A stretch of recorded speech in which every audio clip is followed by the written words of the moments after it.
नमस्कार, मैं हूं शम्स ताहिर खान। क्या आसाराम की बाकी की जिंदगी अब जेल में ही कटेगी? यह सवाल इसलिए क्योंकि तकरीबन 2.5 महीने की तफ्तीश के बाद जोधपुर पुलिस ने आसाराम के खिलाफ जो चार्जशीट तैयार की है, उसमें उन्हें ताउम्र जेल में बंद रखने का पूरा इंतजाम है।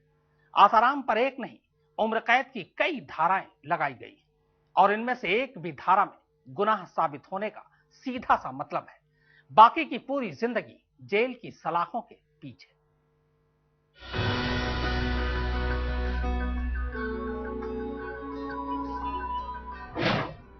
बाबा का बही खाता तैयार है।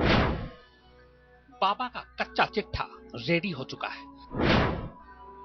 बाबा की पाप कथा लिखी जा चुकी है। 6 नवंबर को खुलेंगे पाप के पन्ने। 6 नवंबर को जोधपुर कोर्ट में पेश होगी चार्जशीट। अपनी बेशर्म हरकतों की वजह से बाबा और बाबागिरी की भद्द पिटवाते हुए आश्रम से जेल तक की सफर तय करने वाले आसाराम बाबू का पूरा कच्चा चिट्ठा जोधपुर पुलिस ने तैयार कर लिया है। कानून की सख्त धाराओं में लिपटा पुलिस का बही खाता ऐसा है कि लगता नहीं है कि बाबा के आने वाले दिन अब कभी होली या रात दिवाली होगी। यौन शोषण की तोहमत से शुरू हुआ बाबा की बर्बादी का सफर सेक्स रैकेट चलाने जैसे घिनौने इल्जाम पर खत्म होगा, ये शायद ही किसी ने सोचा था। अब बाबा पर लगे तमाम इल्जाम अगर अदालत में सच साबित हो गए तो समझ लीजिए कि बाबा की बाकी की जिंदगी जेल में ही कटेगी। 6 तारीख को हम जो चार्जशीट पेश करने की संभावना है, उसमें हम पूरा खुलासा कर देंगे कि पुलिस किस निष्कर्ष पर पहुंची और किस निष्कर्ष पर पुलिस उसको अभियुक्त को सजा दिलवाना चाहती। बाबा की बर्बादी की दास्तान पूरी सुनाऊं उससे पहले जरा बाबा पर धाराओं की फहरिस्त देख लीजिए।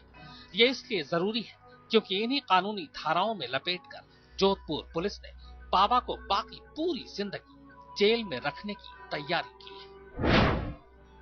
धारा 120, धारा 342, धारा 354, धारा 375, धारा 506, धारा 509, पोस्को एक्ट की धारा 5। ये सभी धाराएं सिर्फ एक केस यानी शाहजहांपुर की नाबालिग लड़की से दुष्कर्म के इल्जाम में लगाई गई है। पोसा एक्ट की धारा है, उसमें 7 साल की सजा है और 376 की धारा में भी 7 साल से भी ज्यादा तक की सजा है। और ट्रैफिकिंग का जो पहले ही से ही हमारे लगाया हुआ था कि बच्चियों को ले जाके प्रवोक करना, और काफी उसकी डेफिनेशन बहुत विस्तृत है, उसके तहत भी हमने चालान पेश करने की जैसे प्रोसिक्यूशन ने तैयारी की है। आसाराम के खिलाफ चार्जशीट में नई धारा 370 भी जोड़ी जा रही है। धारा 370 के तहत नाबालिग लड़कियों को बहला फुसलाकर भय, धोखा, दबाव डालकर आश्रम में रखना और सेक्स रैकेट चलाने का गंभीर आरोप आता है। ट्रैफिकिंग जो है, जो इटसेल्फ एक सेक्स रैकेट का ही होता है, जिसमें बच्ची को उकसाना, उसको पर्टिकुलर जगह पे पहुंचाना या ऐसा कोई कृत्य करना, ऐसा एक्ट करना कि जिससे उसके साथ वो अवैध संबंध बना सके या कोई शारीरिक संबंध बना सके। तो ऐसी धाराएं भी हमने पुलिस ने इसमें जोड़ी है। बाबा आसाराम के सभी पापों का हिसाब करने की तैयारी चल रही है। अगर ये सभी आरोप साबित हो गए तो बाबा लंबे नप जाएंगे।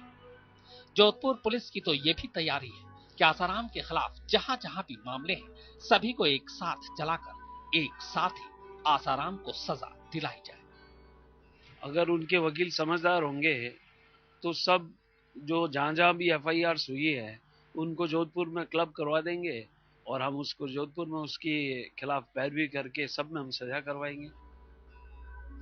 वैसे आसाराम के खिलाफ चार्जशीट पहले ही पेश कर दी जाती, लेकिन कुछ वजहों से इसे टाल दिया गया।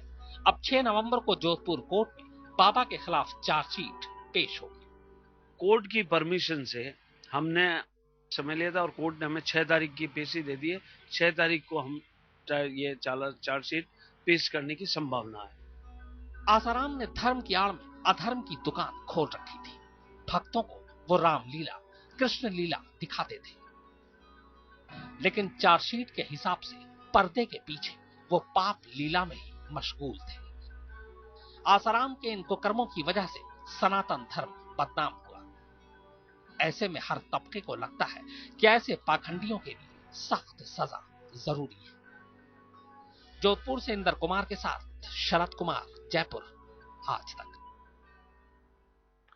आसाराम पर पहली बार इल्जाम तो एक नाबालिग लड़की के साथ यौन शोषण का ही लगा था, लेकिन तफ्तीश जैसे जैसे आगे बढ़ती गई, आसाराम की असलियत भी सामने आती रही। 6 नवंबर को दाखिल होने जा रही चार्जशीट में आसाराम पर यौन शोषण, छेड़छाड़, सेक्स रैकेट चलाने और यहां तक कि लड़कियों की खरीद फरोख्त के भी इल्जाम है। क्रोध, लोभ, मोह, अहंकार, इसकी निंदा मत करो। आंखों से देखेगी अपनी मैं। जहाँ सुमति वहाँ संपत्ति और सुरक्षा। लोभी हूँ, कामी। तो क्या आसाराम को अपनी बाकी की तमाम उम्र सलाखों के पीछे गुजारनी होगी? तो क्या आसाराम अब कभी जेल से बाहर नहीं आ सकेंगे? जोधपुर पुलिस ने यौन शोषण के इल्जाम में गिरफ्तार आसाराम के खिलाफ इल्जामों की जो फेहरिस्त तैयार की है, वो अगर इंसाफ की कसौटी पर सही पाए गए तो आसाराम का हश्र कुछ ऐसा ही होने वाला है।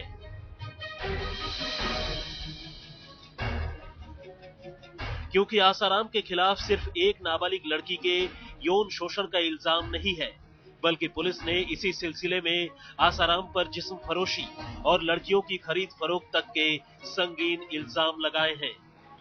और रेप से लेकर पोक्सो एक्ट की धाराओं के तहत दर्ज इस मामले में एक नहीं कई गुनाहों में उम्र कैद की सजा हो सकती है।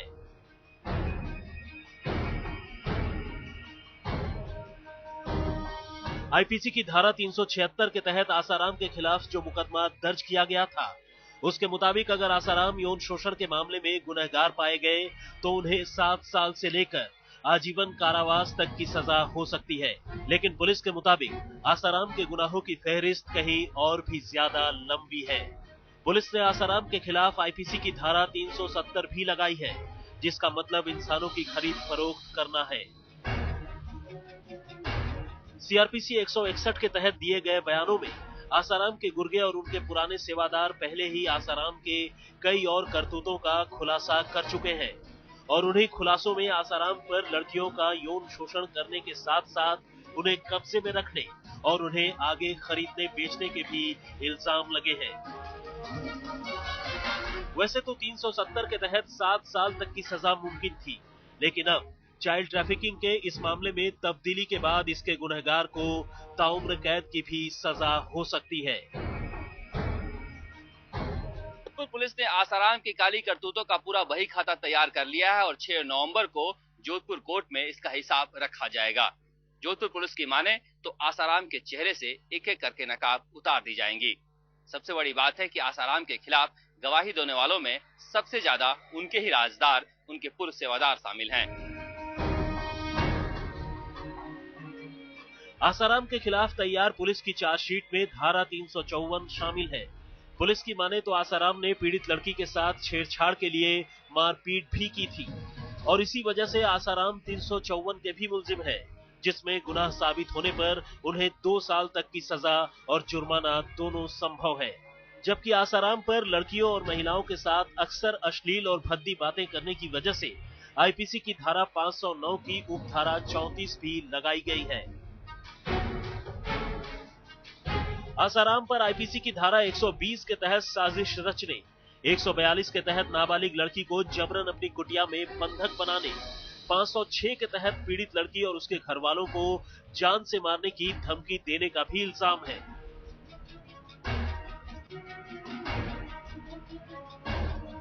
लेकिन यौन शोषण के साथ साथ सबसे संगीन इल्जाम आईपीसी की धारा 375 के तहत रेप और पोक्सो की धारा 5 और 6 के तहत है, जिसके मुताबिक पुलिस आसाराम को बच्ची के साथ ज्यादती करने का गुनहगार बता रही है और ये जुर्म साबित होने पर आसाराम को उम्र कैद की सजा हो सकती है।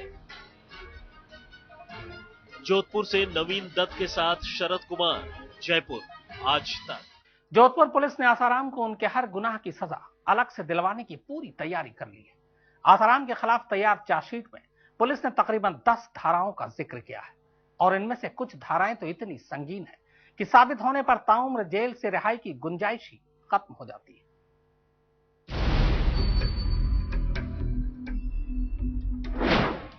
भोली भाली बच्चियों के साथ छेड़छाड़ करना, लड़कियों को फुसलाकर उन्हें अपने झांसे में लेना, मासूम बच्चियों से बलात्कार करना, मासूम बच्चियों का सेक्स रैकेट चलाना। आसाराम की बेशर्म हरकतों का जो कच्चा चिट्ठा तैयार किया गया है, उसमें बाबा की काम कथा का पूरा हिसाब है।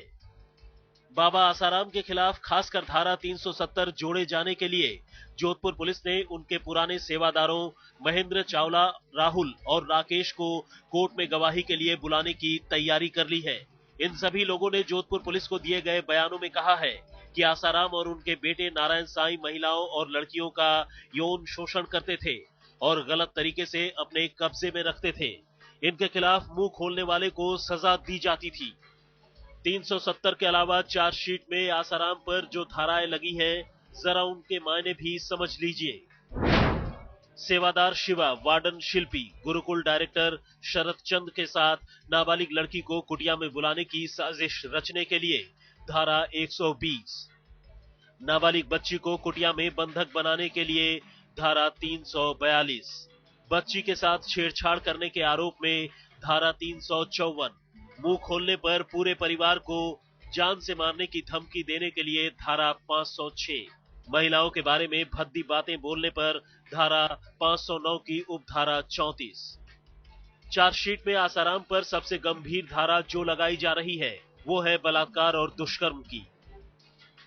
बाबा आसाराम पर धारा 376 के तहत जहां दुष्कर्म का आरोप है, वहीं धारा 375 के तहत उन पर बलात्कार के आरोप लगाए गए हैं। जोधपुर से नवीन दत्त के साथ शरद कुमार, जयपुर, आज तक।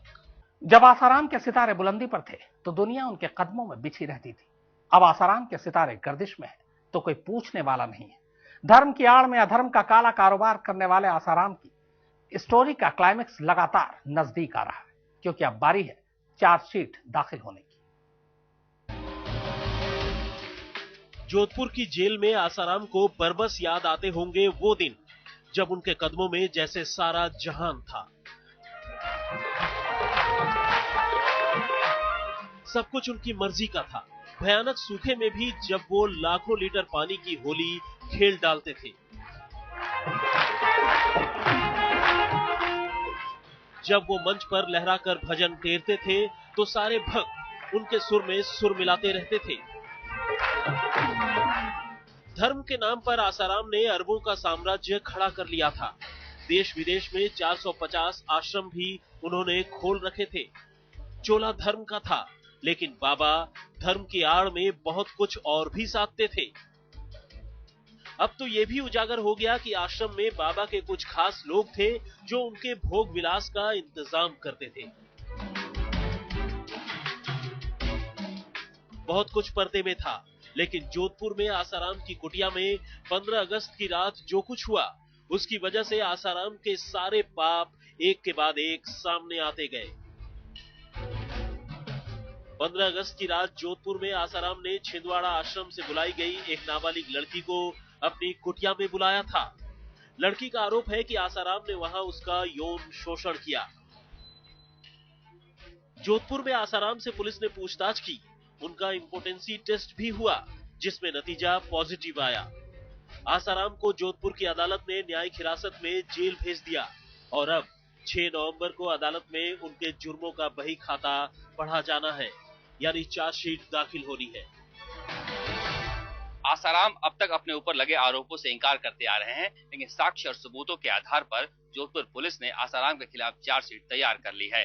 नाबालिग से देह शोषण के अलावा दूसरे मामलों में भी आसाराम को आरोपी बनाया जा रहा है। किडनैपिंग से लेकर जिस्म फरोशी और बलात्कार जैसे मामलों में आसाराम के खिलाफ चार्जशीट तैयार की गई है। सबसे बड़ी बात है कि आसाराम के खिलाफ सबूत और साक्ष्य उनके ही आश्रमों से इकट्ठे किए गए हैं। जोधपुर से नवीन दत्त और कैमरामैन मोहनलाल जैन के साथ शरद कुमार, जयपुर, आज तक। तो आसाराम पर यह थी हमारी खास पेशकश।